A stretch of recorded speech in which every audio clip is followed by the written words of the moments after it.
Hello my dear student, स्वागत है आपका फास्ट गाइड एकेडमी पर।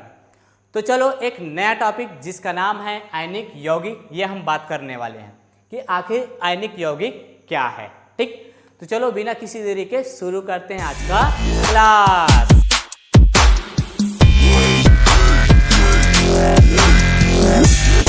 तो प्यारे बच्चों, आयनिक यौगिक सर आयन कहीं सुने हैं? हाँ। आयनिक बंध पढ़े हो कि नहीं पढ़े हो? हाँ। अगर नहीं पढ़े हो तो पहले जाकर आयनिक बंध पढ़ लेना भैया, समझ लेना, ताकि आज का ये जो हमारा टॉपिक है आयनिक यौगिक वो अच्छे से समझ में आ जाए। ठीक, तो चलो स्टार्ट करते हैं। देखो आयनिक यौगिक क्या होगा, एकदम सिंपल सा बात है। ऐसा यौगिक जिसमें आयनिक बंध पाया जाएगा। समझ में आ गया?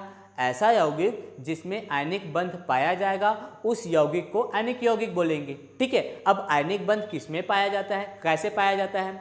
तो सर जब कोई एक तत्व इलेक्ट्रॉन त्यागे और धनायन बनाए और दूसरा तत्व उस इलेक्ट्रॉन को ग्रहण करके ऋणायन बनाए, तो दोनों के बीच आकर्षण होता है, एक बंध बनता है, जिस बंध को बोलते हैं आयनिक बंध। और ये आयनिक बंध जिस यौगिक में पाया जाएगा, अगर मान लो मेरे अंदर पाया जा रहा है तो मैं आयनिक यौगिक बन जाऊंगा। ठीक है, वही बात है।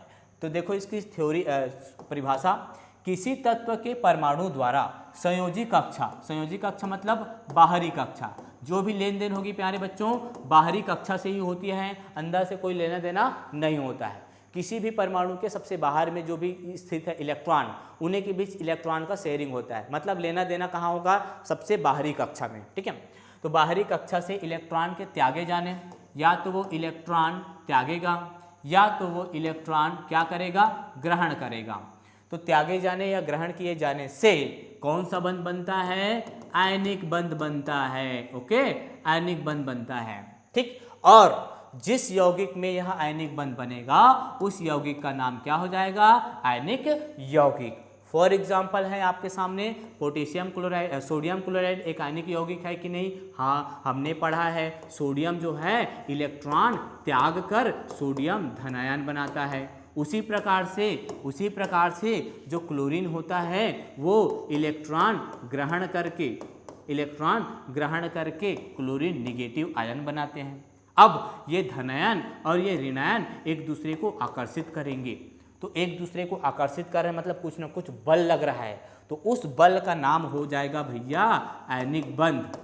उस बल का नाम क्या हो जाएगा? आयनिक बंध। और ये आयनिक बंध जिस यौगिक में रहेगा, जिस यौगिक में ये आयनिक बंध रहेगा, तो ये यौगिक मतलब NaCl, ये जो आपके यौगिक NaCl, ये कौन सा यौगिक कहलाएगा? ये आपके आयनिक यौगिक कहलाएंगे। कौन सा यौगिक कहलाएगा? आयनिक यौगिक। आई होप बच्चों आपको ये वाला पॉइंट समझ में आ गया होगा। ठीक है, बहुत इजी है। ठीक, तो अब ये पोटेशियम क्लोराइड है जी, जैसे सोडियम एक धातु है, वो इलेक्ट्रॉन त्यागने का गुण रखता है, उसी प्रकार से पोटेशियम भी क्या है? एक धातु ही तो है। पोटेशियम क्या है? एक धातु है। पोटेशियम भी इलेक्ट्रॉन त्यागता है। विश्वास नहीं होता तो इलेक्ट्रॉनिक विन्यास निकाल के देख लो भाई, कैसे निकालेंगे? तो देखो आपको तो आता है, पहली कक्षा में 2, दूसरी कक्षा में 8, अब कितना इलेक्ट्रॉन बचा? 9। तो क्या 9 इलेक्ट्रॉन यहाँ पे रख दूँ? नहीं, क्योंकि बाहरी कक्षा में 9 इलेक्ट्रॉन नहीं रखते, गलत हो जाता है भैया।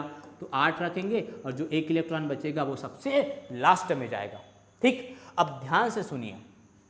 अब पोटेशियम अपना अष्टक पूरा करने के लिए क्या करेगा? वो बहुत तिल मिलाएगा, कैसे करूं? तो बोलेगा अरे यार एक काम करता हूं, क्यों ना अपने बाहरी कक्षा के इलेक्ट्रॉन को बाहर निकाल दूं, क्योंकि ये खटक रहा है। जैसे ये बाहर किया अब मेरा अष्टक हो जाएगा पूरा। तो पोटेशियम भी अपना 1 इलेक्ट्रॉन त्यागता है और त्याग कर धनायन बनाता है। कितना इलेक्ट्रॉन त्याग रहा है? 1, मतलब पोटेशियम 1 धनायन बनाएगा। अच्छा, क्लोरीन क्या करता है? क्लोरीन उस इलेक्ट्रॉन को ग्रहण करके निगेटिव बनाता है। तो इस प्रकार से पोटेशियम क्लोराइड बनते हैं, KCl बनता है। और पोटेशियम क्लोराइड जो बनेगा वो कैसा यौगिक होगा? आयनिक, क्योंकि आयन द्वारा बन रहे हैं। पोटेशियम इलेक्ट्रॉन त्याग रहा है तब अष्टक पूरा हो रहा है, ये इलेक्ट्रॉन को ग्रहण कर रहा है तब पूरा हो रहा है इसका अष्टक। तो इस प्रकार से पोटेशियम क्लोराइड एक आयनिक यौगिक है। ठीक है, उम्मीद करता हूँ बच्चों आपको आयनिक यौगिक समझ में आ गया होगा। ऐसा यौगिक जिनमें से एक परमाणु इलेक्ट्रॉन त्याग कर धनायन बनाता हो और दूसरा परमाणु उस इलेक्ट्रॉन को ग्रहण करके ऋणायन बनाता हो, तो दोनों के संयोग से जो यौगिक बनेगा, जो कंपाउंड बनेगा, वो कंपाउंड कैसा हो जाएगा? आयनिक यौगिक। तो ये रहा आयनिक यौगिक क्या होता है बच्चों। ठीक है। अब आयनिक यौगिक के कुछ गुण भी जान लो, ठीक है। आयनिक यौगिक के क्या क्या गुण होंगे वो इंपॉर्टेंट है ना। तो देखो पहला गुण क्या होगा, सामान्यतः जो आयनिक यौगिक होते हैं वो जल में घुलनशील होते हैं। मतलब आयनिक यौगिक को अगर आप पानी में डालोगे तो वो घुल जाएगा, ठीक है। जैसे कि ये देखो, ये बीकर है, ठीक है। अब इस बीकर में क्या भरा है, जल भरा है, ठीक है। H2O वाटर के मॉलिक्यूल्स, ठीक है, उसी में तो घोलेंगे, ठीक है।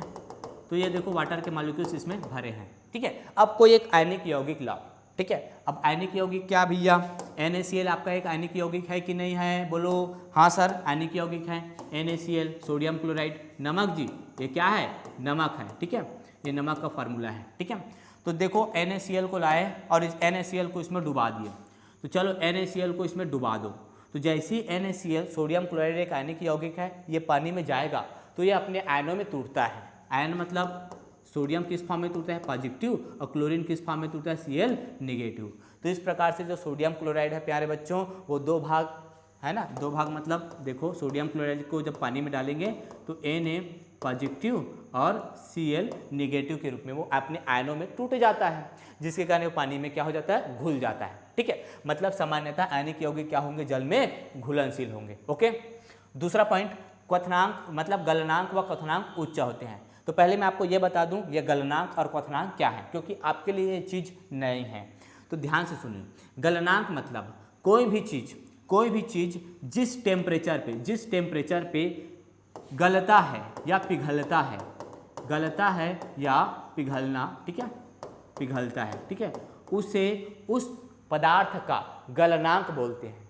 मान लीजिए ये जो पेन है वो 500 डिग्री सेल्सियस पे पिघल रहा है, तो इसका मतलब इस पेन की जो गलनांक होगा बच्चों वो कितना हो जाएगा, 500 डिग्री सेल्सियस। गलनांक मतलब पिघलना। जैसे कि बर्फ है, अब बर्फ जो है अब उसको टेम्परेचर मिलेगा तो बर्फ धीरे धीरे पिघलेगा, तो बर्फ का गलनांक क्या हो जाएगा, अगर मान लो बर्फ 0 डिग्री सेल्सियस पे पिघलता है तो बर्फ का गलनांक क्या हो जाएगा, 0, ठीक है। उसी प्रकार से प्यारे बच्चों क्वथनांक क्या होगा, तो गलनांक तो आपको समझ आ गया, पिघलना, ठीक है, पिघलना, ठीक है। अच्छे से लिख देता हूँ यार इसको, ठीक है, साफ। तो गलनांक यानी क्या हो जाएगा, पिघलना। और क्वथनांक यानी क्या हो जाएगा, तो क्वथनांक माने होता है बच्चों उबलना। क्या होता है, उबलना। अच्छा बताओ पानी कितना डिग्री सेल्सियस पे खौलने लगता है, डबकने लगता है, उबलने लगता है, तो पानी जो होता है लगभग 100 डिग्री सेल्सियस पे उबलने लगता है। तो प्यारे बच्चों गर्म होना और उबलना इनमें अंतर है। उबलना मतलब डबकना, खौलना, पानी जब डबकता है ना तो पानी का जो क्वथनांक है वो कितना हो जाएगा, 100, क्योंकि पानी जो है 100 डिग्री सेल्सियस पे उबलने लगता है, ठीक है।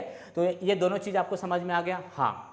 तो गलनांक व क्वथनांक उच्च होते हैं किसके, आयनिक यौगिक के, ठीक है। अब वो क्यों होगा, इसके पीछे भी तो कारण है। तो प्यारे बच्चों ध्यान से समझना, ये जो आपके आयनिक यौगिक होते हैं वो उनके बीच जो बंध होता है, जो आकर्षण बंध होता है, तो इनके बीच प्रबल आकर्षण बंध होते हैं, प्रबल आकर्षण बंध होते हैं, ठीक है। प्रबल आकर्षण बंध होता है, आकर्षण बंध होते हैं, ठीक है। अब जाहिर सी बात है अगर किसी तत्व के या किसी यौगिक के बीच प्रबल आकर्षण बंध है तो क्या वो आसानी से टूटेगा, क्या वो आसानी से अपने आयनों में टूटेगा, क्या नहीं। अगर वो अपने आयनों में आसानी से नहीं टूट रहा है तो क्या वो जल्दी से गर्म होगा, जल्दी से पिघलेगा या जल्दी से उबलने लगेगा, क्या नहीं, है ना। तो यहीं पर इसका कारण यह है बच्चों उच्च होने का कि जो आयनिक यौगिक होते हैं उनके बीच प्रबल आकर्षण बंध होता है।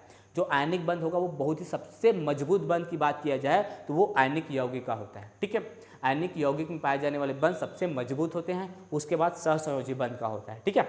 आगे जाकर आप 11वीं में ये सब चीज़ और डिटेल से पढ़ने वाले हो, तो आपके लिए इतना काफ़ी है कि आयनिक यौगिक के बीच जो बंध होगा जैसे कि सोडियम और क्लोरीन, इन दोनों के बीच कौन सा बंध होता है, आयनिक बंध। तो इन दोनों के बीच जो आयनिक बंध होगा प्यारे बच्चों वो प्रबल होगा, मतलब आकर्षण जो होगा वो प्रबल होगा। इसी कारण से इनके जो गलनांक है और क्वथनांक वो उच्च होते हैं, हाई टेम्परेचर पे उसको पिघलाया जाता है, ठीक है, मतलब उसको तोड़ा जाता है। चलिए ठीक है।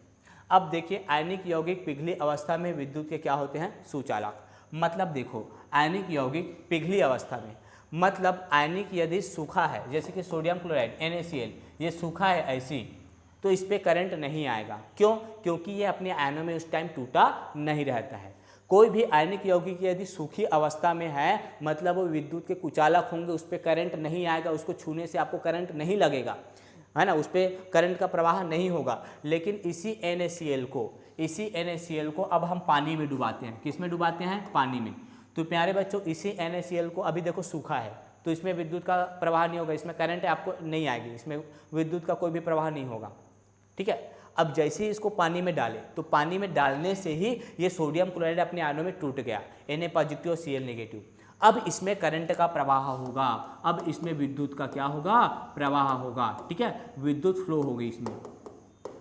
ठीक, समझ में आ गया? मतलब आयनिक यौगिक पिघली अवस्था में विद्युत के क्या होते हैं? सुचालक होते हैं। ओके, आई होप आपको ये आयनिक यौगिक के गुण अच्छे से समझ में आ गया होगा। ठीक है, चलिए बच्चों इसके बाद हम बात करेंगे आगे सहसंयोजी यौगिक के बारे में। ठीक, तो मिलते हैं नेक्स्ट वीडियो में, तब तक के लिए बाय बाय।